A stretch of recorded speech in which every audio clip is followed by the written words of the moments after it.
आज इस लेक्चर के अंदर हम डिस्कस करेंगे मार्केट के अंदर आप लोग फॉरेक्स कर रहे हो या फिर बिटकॉइन क्रिप्टो या फिर इंडियन स्टॉक मार्केट के अंदर स्विंग ट्रेडिंग मल्टीबैगर या फिर इंट्राडे ट्रेडिंग के ऊपर वर्क करना चाहते हो। अगर आप लोग वर्क कर रहे हो तो यहाँ पे मैं आज जो टॉपिक आप लोग गाइड करने वाला हूँ मेरा एक्सपीरियंस बेसिस के ऊपर, ये बहुत इंपॉर्टेंट है। चार्ट्स के ऊपर हमें अलर्ट कब रहना है और चार्ट्स के ऊपर जब तेजी का माहौल क्रिएट होता है उस दरमियान हमें मार्केट के अंदर जो पैटर्न्स को कैसे ऑब्जर्व करना चाहिए, हर एक टॉपिक को हम स्टेप बाय स्टेप हम रीड करने की कोशिश करेंगे। तो सबसे इंपॉर्टेंट पॉइंट्स की बात की जाए तो यहाँ पे आप लोगों के सामने एक चार्ट देखने को मिल रहा है। चार्ट्स यहाँ पे देख कंटिन्यूएशन गिरावट का यहाँ पे मोमेंट देखा, उसके बाद स्टॉक ने यहाँ से कंटिन्यूएशन चलना स्टार्ट किया। यहाँ पे आप लोग नोट डाउन करोगे तो यहाँ पे मैं थोड़ा हाईलाइट कर देता हूँ ताकि आपको चीजें समझ में आएंगी। देखिए ये जो मैंने बॉक्सेस ड्राइंग किया, ये बॉक्सेस के अंदर कुल मिला के 1 2 3 4 5 और 6 कैंडलस्टिक है। 6 कैंडलस्टिक की मैं कंटिन्यूएशन में बात करूं तो 6 दिन की या फिर 6 घंटे की या फिर आप लोग चाहो तो मंथली चार्ट के ऊपर भी काम कर सकते हो, 6 महीने की कैंडलस्टिक। लेकिन most powerful and important time frame रहेंगी वो रहेंगी 1 आवर एंड 1 डे।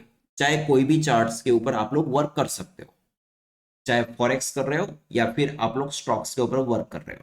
ये टेक्निक हर एक के ऊपर अप्लाई कर सकते हो, लेकिन इसके पहले आपको बैक टेस्ट भी करना है और स्टडी भी करना है। चलिए अभी यहाँ पे इंपॉर्टेंट पॉइंट्स क्या है, 1 2 3 4 5 6 कैंडलस्टिक कंटिन्यूएशन वर्क कर रही एक अप ट्रेंड में। चलिए अभी 6 कैंडलस्टिक ने कितनी मोमेंट क्रिएट की यहां से लेकर यहां तक की मैं जर्नी की मैं बात करूं तो ऑल ओवर आपको 15% की तेजी आपको देखने को मिल रही है। अभी एक चीज याद रखिए, कोई भी स्टॉक ब्रेकआउट के बाद अगर 15% की रैली आपको देखने को मिल रही तो समझ लीजिए कि वहां पे एक स्ट्रांगली ब्रेकआउट है। लेकिन यहां पे ब्रेकआउट से पहले ही स्टॉक यहां पे 15% ऑलरेडी हो चुका है। वो कैसे, देखिए अभी इंपॉर्टेंट पॉइंट्स में यहां पे थोड़ा इसको साइड में रखता हूं, आप लोग जस्ट नंबर याद रखिए 15.73%। कोई भी चार्ट्स के ऊपर आप लोग जब पोस्टमार्टम कर रहे हो चार्ट्स का, उस दरमियान आपको हर एक चीज सीखना जरूरी है। तो यहां पे देखिए तो ब्रेकआउट से पहले स्टॉक भाग गया, तो ब्रेकआउट पॉइंट्स कहां है? चलिए अभी आप लोग कहोगे ऊपर से नीचे गिरा, यहां पे बना डबल बॉटम, हाँ ये डबल बॉटम ही है। तो देखिए पहला पॉइंट तो ये था कि यहां पे आपका एग्जिट एक ब्रेकआउट पॉइंट था। ब्रेकआउट के बाद स्टॉक कितना भागा वो जानना जरूरी है। तो यहां पे ब्रेकआउट के पहले और ब्रेकआउट के बाद देखिए, ब्रेकआउट के पहले स्टॉक यहां से लेकर यहां तक 7% की रैली थी। कितनी? 7.10% ब्रेकआउट से पहले स्टॉक की मूवमेंट आप लोगों ने देखी। देखिए और अभी यही टूल्स को मैं हटाऊं, यहां पे फिर वापस हम यहां पे टूल्स यूज करें कि ब्रेकआउट्स के बाद स्टॉक ने कितनी रैली क्रिएट की, 8.45%। 8.45% की आपको एक मोमेंट देखने को मिली। तो यहां पे देखें एक चीज समझना है कि ये जो ब्रेकआउट से पहले 7.10% एंड आफ्टर ब्रेकआउट देखिए 8.45%। तो अभी एक चीज समझना है कि मार्केट के अंदर अगर आप लोग स्विंग के लिए जा रहे हो, स्विंग ट्रेडिंग का नजरिया क्या होता है आप सबको पता ही है कि 1 मंथ इससे ज्यादा स्विंग ट्रेडिंग आप लोग होल्ड नहीं कर सकते। अगर आप लोग सपोज के मल्टीबैगर के लिए जा रहे हो तो 2 साल से ज्यादा का नजरिया है तो ही इनको मल्टीबैगर कहा जाता है। लेकिन इंपॉर्टेंट चीज यहां पे एक निकल के आ रही है कि ये जो स्टॉक ब्रेकआउट के बाद यहां पे 8.45% भागा, तो यहां पे आपको अलर्ट रहना है। और अलर्ट इस प्रकार से रहना है कि यहां पे आपको एक प्रॉफिट बुकिंग भी करनी चाहिए। कोई भी स्टॉक सपोज के ब्रेकआउट के बाद आपको कई बार 6% 7% की रैली 3 दिन के अंदर मिल जाए, कई बार आपको 4 दिन के अंदर मिल जाए, कई बार 5 दिन के अंदर आपको रैली मिले, तो वहां पे हमें निकलना चाहिए। ये था यहाँ पे एक निकलने वाली टेक्निक फास्ट। तो यहां पे हमें क्या करना चाहिए, क्योंकि ऑलरेडी ब्रेकआउट के बाद 8% की रैली हो चुकी है, उसके बाद एक कंटिन्यूएशन रेंज बाउंड, उसके बाद देखिए यहां पे ऑन द स्पॉट न्यूज आए और स्टॉक यहां से खुला फिर वापस चलना स्टार्ट हुआ। यहां पे बहुत सारे लोगों की स्टॉप लॉसेस भी गए हो गए। तो यहां पे हमें एक चीज सीखने को मिल रही है कि मार्केट के अंदर ब्रेकआउट से पहले ही स्टॉक ने चलना स्टार्ट किया था। यहां पे हमें पैटर्न्स कौन सा मिला, यहां पे हमें पैटर्न्स मिला था डबल बॉटम। देखिए टॉपिक को समझिए, यहां पे आपका फर्स्ट बॉटम बना, राइट, उसके बाद यहां पे आपका सेकंड बॉटम बना, और एक तरीके से आप लोग इसको आइडेंटिफाई करोगे तो यहां पे आपका स्ट्रक्चर है वो है राउंडिंग बॉटम स्ट्रक्चर। तो ये चीज आपको क्लियर कट समझ में आ रही होगी यहां पे। तो स्टॉक की एक अच्छी खासी रेंज आप लोगों ने देखी। अभी चलिए एक और इंपॉर्टेंट पॉइंट्स देखिए, अभी इसको हम थोड़ा रखते हैं यहाँ पे साइड में, मैं इसको यहाँ पे इरेज कर देता हूं, मुझे कोई जरूरत नहीं। इसके बाद देखिए स्टॉक यहाँ पे नीचे आया, यहां से लेकर यहां तक स्टॉक की रैली देखिए, कोई भी स्टॉक कंटिन्यू ऐसा एक रोटेट जोन में चले, समझ लीजिए वो रिस्क क्रिएट कर सकता है, कभी भी रिस्क क्रिएट कर सकता है। इस तरीके से कोई भी स्टॉक सपोज के रोटेट जोन में चल रहा है तो वहां पे आपको अलर्ट रहना है। ये जोन एक तरीके से अलर्ट वाला है, कंटिन्यूएशन इस गति से स्टॉक भाग रहा है तो समझ लीजिए कि वहां पे स्टॉक के ऊपर कभी भी गिरावट भी आ सकती है, कभी भी आपको एक ब्रेकआउट पॉइंट्स भी मिल सकते हैं, लेकिन आपके स्टॉप लॉसेस हिट होने के बाद वहां पे आपको R1 देखने को मिल सकते हैं।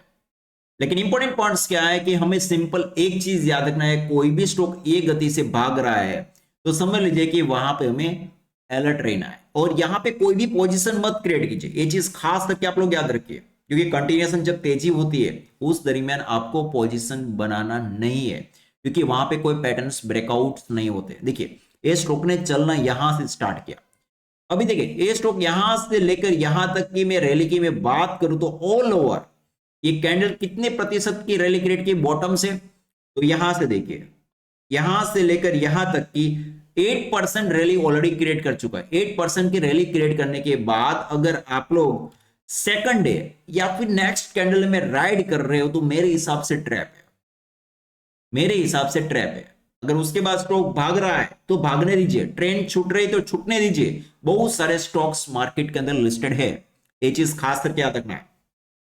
तो ये सेकंड पॉइंट था। उसके बाद देखिए यहाँ पे एक और इंपॉर्टेंट पॉइंट्स देखिए, यहां पे क्या हुआ, कई बार मार्केट के अंदर आप लोग बहुत सारी ऐसी कैंडलस्टिक भी देखने को मिलेंगी कि कंटिन्यू ऐसा आपको डोजी टाइप्स ऑफ कैंडलस्टिक इस प्रकार की आपको देखने को मिलेंगी, तो ऐसी कैंडल के ऊपर आपको अलर्ट रहना है।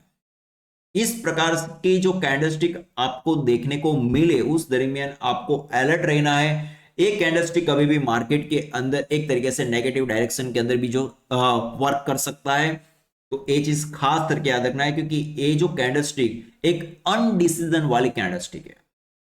तो इस प्रकार के कैंडलस्टिक के जब ब्रेकआउट्स होते हैं उस दरमियान विदाउट S1 जोन आपको वर्क नहीं करना चाहिए, ये भी चीज खास करके याद रखना है। देखिए एक कैंडलस्टिक जब बनती है उस दरमियान ब्रेकआउट्स भी फेल होते हैं, ब्रेकआउट्स तो हो जाते हैं लेकिन उसके बाद क्या होता है, डायरेक्टली यूटर्न होता है। तो यहां पे वही चीज हुई, इस प्रकार की कैंडलस्टिक के ऊपर आपको एक स्मॉल ब्रेकआउट भी मिला, मूवमेंट हुई, फिर वापस डायरेक्टली डाउन, और यहां पे देखिए प्रीवियस सभी एरिया को यहां पे एंगल्फ मार चुकी है, दिख रहा है आपको, एंगल्फिंग कैंडलस्टिक की बात कर रहा हूं। देखिए ये है एंगल्फिंग कैंडलस्टिक।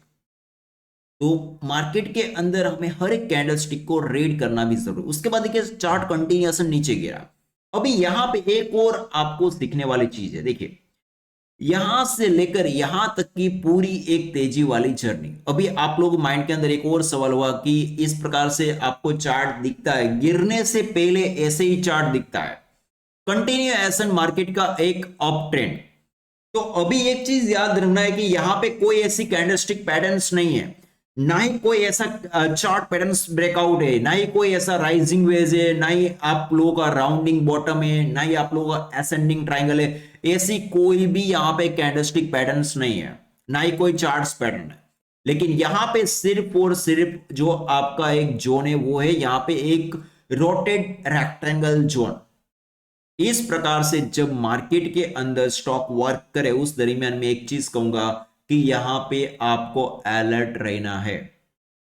इस प्रकार के चार्ट कभी भी गिर सकते हैं, और यहां पे देखिए ये जो चार्ट्स के ऊपर ट्रेंड लाइन बहुत इंपॉर्टेंट वर्क करती है, और ट्रेंड लाइंस के वीडियो ऑलरेडी मैं एरोग्राफ के ऊपर डाल चुका हूं, आप लोग डीपली देखिए। और यहां पे देखिए अगर आप लोग यहां से एक लाइंस पे ड्राइंग करते हो तो अभी आपको एक चीज समझ में आनी चाहिए कि मार्केट के अंदर चार्ट्स के ऊपर गिरावट आई, देखिए कंटिन्यूएशन ट्रेंड अप था, कंटिन्यूएशन ट्रेंड अप था, लेकिन इसका जो ब्रेकआउट जोन कहां पे था, इसका ब्रेकआउट जोन था यहां पे। देखिए अगर कोई स्टॉक के ऊपर एंट्री ले रहे हो तो ब्रेकआउट पॉइंट्स आप लोग परफेक्ट आइडेंटिफाई कीजिए।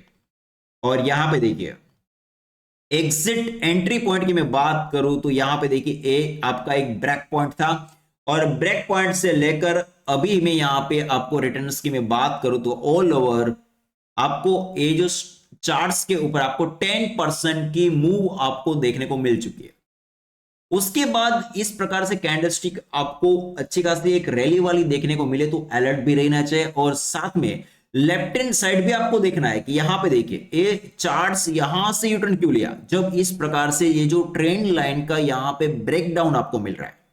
देखिए कंटिन्यूएशन रेंज बाउंड आपको निकलने के मौके मार्केट देता है, लेकिन हमारा जो माइंड होता है एक लालच से भरा हुआ माइंड है। ये चीज याद रखिए, अगर आप लोग बिगिनर से, अगर आप लोग एक्सपीरियंस ट्रेडर है तो आपको पता ही होगा कि माइंड कैसे हमारा बिहेव करता है चार्ट के सामने। हमें पता है कि यहाँ पे चार्ट्स यहाँ पे एक तरीके से नेगेटिव कैंडलस्टिक क्लोजिंग मिली है, कुछ इस प्रकार से चार्ट्स के ऊपर नेगेटिव कैंडलस्टिक की क्लोजिंग मिली, लेकिन हम क्या करते हैं फिर वापस राउंड एक तरीके से यू टर्न ले लेगा। लेकिन एक चीज याद रखिए कि यहां पे लेफ्ट हैंड साइड की हरकत क्या थी। देखिए यहां पे चार्ट्स की हरकत के ऊपर आप लोग फोकस करोगे तो स्टॉक ने यहां से जो लेफ्ट हैंड साइड की जो चीजें थी आप लोग इसको समझिए, जो यहां पे वही चीज यहां से फिर वापस यू टर्न में कन्वर्ट हो चुका है। और जब यहां से चार्ट के अंदर गिरावट आई ना, उस दरमियान देखिए कि मार्केट के अंदर यहां पे आपका था एक रेक्टेंगल पैटर्न्स, वो भी आपको परफेक्ट आइडेंटिफाई करना है। देखिए रेक्टेंगल पैटर्न्स का यहां से एक ब्रेकडाउन हुआ, उसके बाद कंटिन्यूएशन गिर गया। अभी देखिए अभी यहां पे एक और चीज मैं सिखाता हूं आपको कि मार्केट के अंदर कई बार स्टॉक क्रैश होते हैं। एक स्टॉक क्रैश हुआ है, देखिए ऊपरी लेवल से यहां पे एक गिरावट आई, फिर वापस एक गिरावट आई, इस तरीके से जब गिरावट आए उस दरमियान हमें एग्जिट करना चाहिए। इसलिए मार्केट के अंदर स्टॉप लॉस, बहुत सारे एक्सपर्ट कहते हैं कि स्टॉप लॉस के बिना वर्क नहीं करना चाहिए। ये चीज सही है, विदाउट स्टॉप लॉस कोई भी चार्ट्स के ऊपर वर्क मत करो। और एक चीज ये भी है कि जब आपके रेजिस्टेंस पॉइंट मींस के एक टारगेट एरिया जब आपका हिट हो जाए उस दरमियान भी हमें एग्जिट करना चाहिए या फिर प्रॉफिट बुकिंग करना चाहिए। तो यहाँ पे इंपॉर्टेंट चीज क्या है कि इतना गिरने के बाद बहुत सारे लोगों के दिमाग के अंदर सवाल आता है कि कंपनी फंडामेंटली स्ट्रांग होती है, हमें ये कंपनी के ऊपर खरीदारी करनी चाहिए, यहां से फिर वापस खड़ा हो जाएगा। देखो इस तरीके से चार्ट्स खड़े नहीं होते। प्रीवियस आप लोग 2017 18 की हिस्ट्री चेक कर लीजिए, निफ्टी 50 के दिग्गज स्टॉक्स भी आज आप लोग देख रहे हो कि कहां पे वो चल रहे हैं। और जो बाहर के जो स्टॉक्स से निफ्टी 50 के अंदर भी नहीं थे वो आज निफ्टी 50 के अंदर इन्वॉल्व है। तो मार्केट जो कंपनी फंडामेंटली स्ट्रांग होती है, जो कंपनी प्रॉफिटेबल कंपनी होती है, बिजनेस मॉडल स्ट्रांग होता है, वहां पे मार्केट एक तरीके से पॉजिटिव डायरेक्शन के साथ वर्क करता है। जो स्टॉक सपोज के एक तरीके से प्रॉफिटेबल नहीं है, जो कंपनी अच्छी खासी एक मार्केट के अंदर एक प्रॉफिट के साथ वर्क नहीं करती, उस दरमियान स्टॉक के अंदर आपको बहुत सारी जो इश्यूज चलते उस दरमियान चार्ट्स के ऊपर भी आपको एक नेगेटिविटी देखने को मिलती है। तो रही बात यहां पे देखिए एक चीज समझ में आनी चाहिए कि स्टॉक यहां से लेकर यहां तक स्टॉक भागा। अभी देखिए ये जो डायरेक्शन एरिया को मैं एक्सप्लेन करूं तो इस तरीके से आपको जब चार्ट देखने को मिले, इस तरीके से कैंडलस्टिक देखने को मिले तो यहां पे कभी भी हमें एंट्री नहीं लेनी चाहिए। एक चीज खास करके याद रखना है। और यहां पे देखिए इस दरमियान में पूरा का पूरा चार्ट स्ट्रक्चर को मैं आइडेंटिफाई करके एक्सप्लेन करूं तो देखिए यहां पे कंटिन्यूएशन यहां से लेकर यहां तक का जो जोन था वो आपका था यहाँ पे एक तरीके से राइजिंग वेज था, अगर आप लोग इसको अच्छे से आइडेंटिफाई भी करोगे तो। और राइजिंग वेज के अंदर आपका था यहाँ पे एक एसेंडिंग ट्राइंगल्स भी था, इसको भी अच्छे से रीडिंग कर सकते हो। और उसके बाद stock rounding bottom, then stock convert हुआ आपका एक तरीके से यहाँ पे राउंडिंग टॉप स्ट्रक्चर, और उसके बाद चार्ट के अंदर आपको एक नेगेटिविटी देखने को मिली। जब आप लोगों ने यहां पे एग्जिट नहीं किया तो यहां पे भी एग्जिट करना चाहिए था। ये था यहां पे अपडेट 1। अभी मैं आपको ले चलता हूं सेकंड और अपडेट के ऊपर। अभी हम सेकंड अपडेट की बात की जाए तो यहां पे देखिए चार्ट्स के ऊपर आपको लिमिटेड डेटा देखने को मिल रहे होंगे। लेकिन इस दरमियान हमें क्या करना चाहिए? इस दरमियान एक चीज मैं आपको आइडेंटिफाई कर रहा हूं, चाहे डेली टाइम फ्रेम हो चाहे आपकी 1 आवर टाइम फ्रेम हो। देखिए चार्ट्स यहां से चलना स्टार्ट किया, उसके बाद कंटिन्यूएशन आपको रेंज बाउंड, जब इस प्रकार की कैंडलस्टिक देखने को मिले समझ लीजिए कि चार्ट्स के अंदर दम नहीं है। और यहां पे देखिए यहां से लेकर ए जोन के अंदर स्टॉक का यहां पे सपोर्ट लिया, फिर वापस यहां पे आपको सेकंड सपोर्ट देखने को मिला, और यहाँ पे चार्ट्स के ऊपर आपको थर्ड सपोर्ट देखने को मिल रहा है। देखिए फर्स्ट, सेकंड एंड थर्ड। उसके बाद एक चीज याद रखना है कि चार्ट सपोर्ट तो यहाँ पे ले रहा है, लेकिन चार्ट कौन सी दिशा में जा रहा है। तो ये जो ट्रेंड लाइन है ना, ट्रेंड लाइन आपको दिशा भी दिखाती है और डायरेक्शन भी आपको इंडिकेट क्रिएट करती है। और उसके बाद देखिए जब इस प्रकार से यहां पे देखिए 1 2 3 4 5 6 7 8 9 10 दिन से चार्ट्स एक रेंज बाउंड एक डिसेंडिंग प्रेशर बिल्डअप कर रहा है। उस दरमियान एक चीज याद रखना है, अगर ये सपोर्ट उठता है तो चार्ट्स के ऊपर गिरावट आपको देखने को मिल सकती है। तो यहां पे देखिए गिरावट आई, गिरावट आने के बाद अभी यहां पे यही चार्ट आपको बार बार कह रहा है कि ये जो यहां पे सपोर्ट लगा, सपोर्ट लेने के बाद उछाल देखने को मिली, जो यहां पे पुरानी जो कैंडलस्टिक थी वही कैंडलस्टिक यहां पे आपको देखने को मिल रही है। तो इस तरीके से चार्ट्स के ऊपर आपको जब नेगेटिविटी होती है इस दरमियान चार्ट्स गिरते हैं। लेकिन एक चीज याद रखना है, जब चार्ट्स एक तरीके से पॉजिटिव डायरेक्शन के अंदर जब एंटर होते हैं उस दरमियान सबसे पहले जो ट्रेंड लाइंस होती है ना, ट्रेंड लाइंस का रेजिस्टेंस पहले ब्रेक करती है अप साइड में, उसके बाद एक अच्छी खासी मूव देखने को मिल सकती है। तो इस तरीके से जब चार्ट्स कंटिन्यूएशन रेंज बाउंड में हो जाए उस दरमियान हमें वर्क नहीं करना चाहिए। इसके बाद एक और एग्जांपल के ऊपर हम फोकस करते हैं।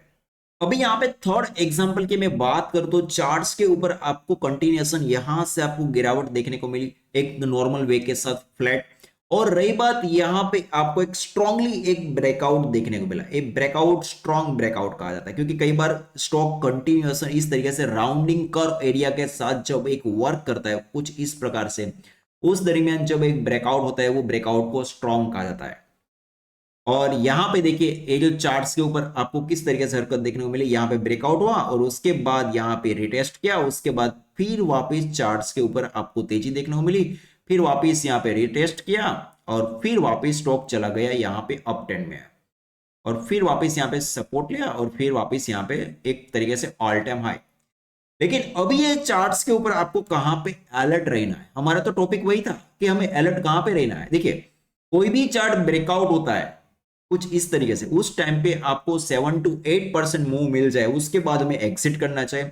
लेकिन ये जो चार्ट्स के ऊपर आपको अच्छी खासी रैली देखने को मिली, चार्ट्स यहां से लेकर यहां तक की हाई की मैं बात करूं तो 26% की रेंज देखने को मिली। उसके बाद चार्ट्स ने एक यहां पे आपको एक स्ट्रांगली एक ब्रेकआउट आपको गाइड किया। देखिए यहां पे आपको एक स्ट्रॉन्ग और ब्रेकआउट मिल गया, और एक ब्रेकआउट मारने के बाद में एक चीज कहूंगा कि यहां से लेकर यहां तक की जर्नी 3 दिन के अंदर चार्ट्स के ऊपर आप लोग देखोगे तो ऑल ओवर यहां ब्रेकआउट हुआ और स्टॉक 3 दिन के अंदर यहां पे 35% की रैली। तो जब मार्केट के अंदर कोई भी स्टॉक आपको अच्छी खासी रेंज क्रिएट कर देता है तो उस दरमियान हमें प्रॉफिट बुकिंग करना चाहिए। उसके बाद ये लालच मत क्रिएट करो कि और स्टॉक ऊपर जाएगा, मैंने जो स्विंग किया है स्विंग को मैं मल्टीबैगर में कन्वर्ट कर दूंगा, ऐसी प्रोसेस मत कीजिए। अगर आप लोग इंट्राडे कर रहे हो तो आज खरीदा है वो आज ही आपको स्क्वायर ऑफ करना पड़ेगा। अगर आप लोग स्विंग ट्रेडिंग कर रहे हो आपकी जो टारगेट की कैपेसिटी है 7 to 8% की, तो वहां पे वो हिट हो जाए तो भी आपको एग्जिट करना पड़ेगा। अगर आपका लॉन्ग टर्म का नजरिया, लॉन्ग टर्म के रिटर्न्स कितने परसेंट आप लेना चाहते हैं वो आपके टारगेट अचीवमेंट हो गए तो वहां पे भी आपको स्क्वायर ऑफ करनी पड़ेगी पोजीशन। अगर स्क्वायर ऑफ नहीं करोगे तो फिर वापस घूम के नीचे आ जाएगा। अभी देखिए चार्ट्स ने क्या किया, यहां पे अलर्ट रहना था क्योंकि 2 बार स्विंग अच्छी खासी मिल चुकी है, और वैसे भी वो कितने महीने के अंदर सिर्फ ये स्टॉक लिस्टेड हुआ था जून में, और जून से लेकर आप लोग देखोगे तो 1 महीने के अंदर 2 शानदार स्विंग मिले। उसके बाद देखिए स्टॉक के अंदर एक फॉल आया, राइट। देखिए इसके पहले कभी ऐसा फॉल नहीं आया था, यहां से लेकर यहां तक जो फॉल आया, देखिए फॉल बहुत इंपॉर्टेंट है सीखना। ये जो फॉल हुआ उसके बाद स्टॉक के अंदर फिर वापस रैली हुई, रैली होने के बाद स्टॉक के ऊपर फिर वापस आपको एक फॉल देखने को मिल रहा है। तो अभी एक चीज ये है कि यहां पे देखिए स्टॉक ने ब्रेकआउट फेल कर दिया, ये चीज याद रखिए। यहां पे ये जो चार्ट्स का ब्रेकआउट फेल है, मैं इसको यहां पे हटा देता हूं, इसकी मुझे कोई जरूरत नहीं है। देखिए यहाँ पे candles high, previous all time high break हुआ और यहाँ पे देखिए एक हाई लगा था और एक तरीके से 238 का, उसके बाद चार्ट्स के ऊपर कंटिन्यूएशन एक डाउन गेट और स्टॉक फिर वापस एक अपट्रेंड में जाने की कोशिश कर। अगर हम यहां से लाइंस वगैरह ड्राइंग करें तो चार्ट्स के ऊपर हमें यहां पे एसेंडिंग जोन जैसी फीलिंग आ रही है, क्योंकि एसेंडिंग जोन का जो प्रेशर बिल्डअप हो रहा है वो सपोर्ट एरिया की और आपको ज्यादा बिल्डअप होता हुआ नजर में आ रहा है। तो कहने का एक सिंपल मतलब है कि जब मार्केट के अंदर आपको कुछ इस प्रकार से एक अच्छी खासी रैली क्रिएट हो जाए उस दरमियान हमें वहां पे एग्जिट करना चाहिए। और जब कैंडलस्टिक कंटिन्यूअस अनडिसीजन वाली कैंडलस्टिक होती है, कुछ इस प्रकार की कैंडलस्टिक आपको देखने को मिले, कई बार आपको इस प्रकार की कैंडलस्टिक कंटिन्यूएशन चार्ट एक रेंज बाउंड में चले, तब वहां पे भी हमें मार्केट के अंदर पोजीशन क्रिएट नहीं करनी चाहिए। और कोई भी स्टॉक अच्छी खासी रैली क्रिएट कर रहा है तो ये भी चीज याद रखना है कि प्रीवियस रेजिस्टेंस पॉइंट कौन सा था।